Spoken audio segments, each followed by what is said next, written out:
Upfront Books presents To Have or To Be, written by Erich Fromm and narrated by Adriel Brandt. Foreword. This book follows two trends of my previous writings.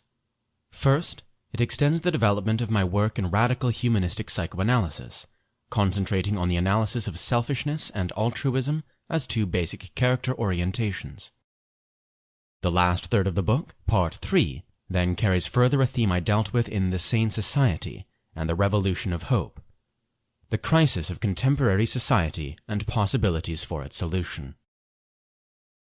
Repetitions of previously expressed thoughts have been unavoidable, but I hope the new viewpoint from which this small work is written and its extended concepts will compensate even those who are familiar with my previous writings.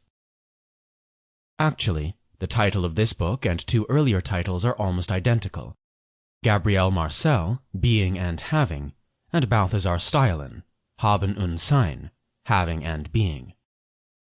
All three books are written in the spirit of humanism, but approach the subject in very different ways. Marcel writes from a theological and philosophical standpoint.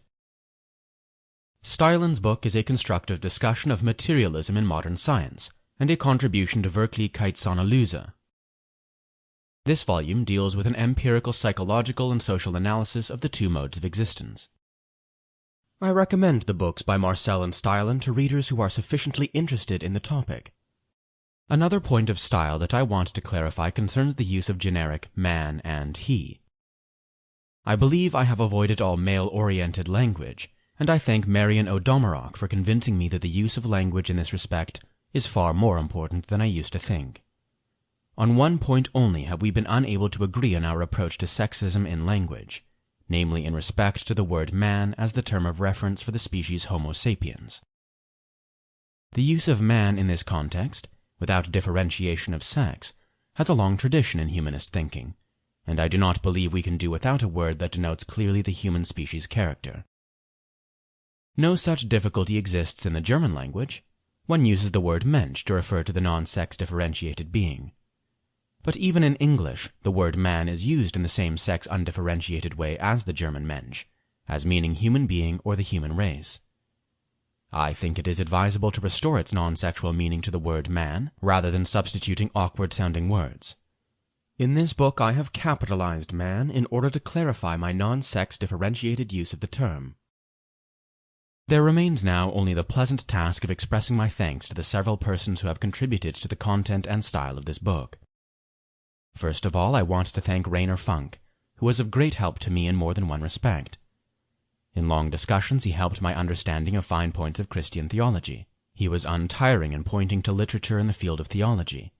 He read the manuscript several times, and his excellent constructive suggestions, as well as his critique, helped greatly to enrich the manuscript and to eliminate some errors.